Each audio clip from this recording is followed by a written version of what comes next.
Bonjour à vous tous.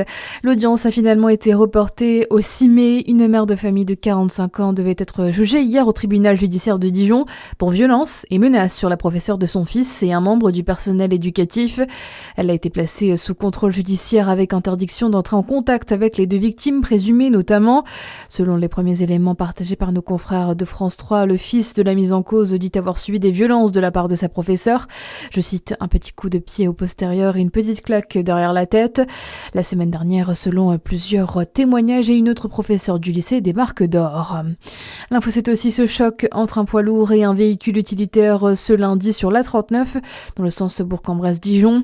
Bilan 3 blessés légers vers Miroir. Ils ont été transportés vers le centre hospitalier de Lons-le-Saunier. Dans le reste de votre actualité générale, la campagne officielle des municipales s'est ouverte cette semaine. Mais dans 68 communes françaises, faute de candidats, les bureaux de vote resteront fermés le 15 mars prochain. Parmi ces villages touchés, Roto dans le Bas-Rhin, c'est l'une des rares communes de plus de 1000 habitants à se trouver dans l'impasse.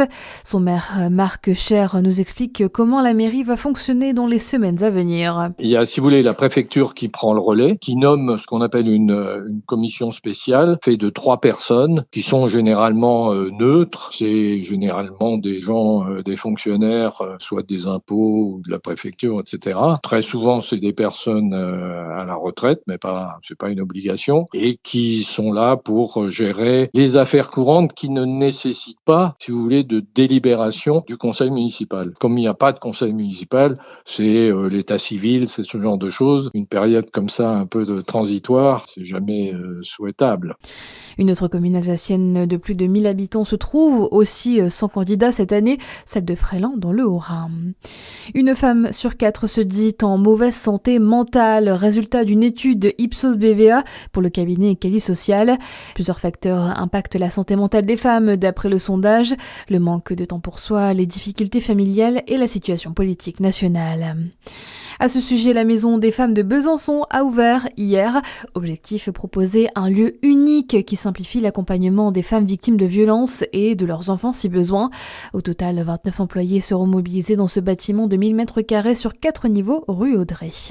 Et un mot de basket, Vincent Dumestre de retour à Dijon, une semaine après l'annonce de la nomination de l'ex-coach de la JDA Laurent Leniam en tant que directeur sportif. Le club a annoncé également hier le retour de Vincent Dumestre pour le remplacer en tant qu'entraîneur principal en Betclic Elite de la JDA Dijon.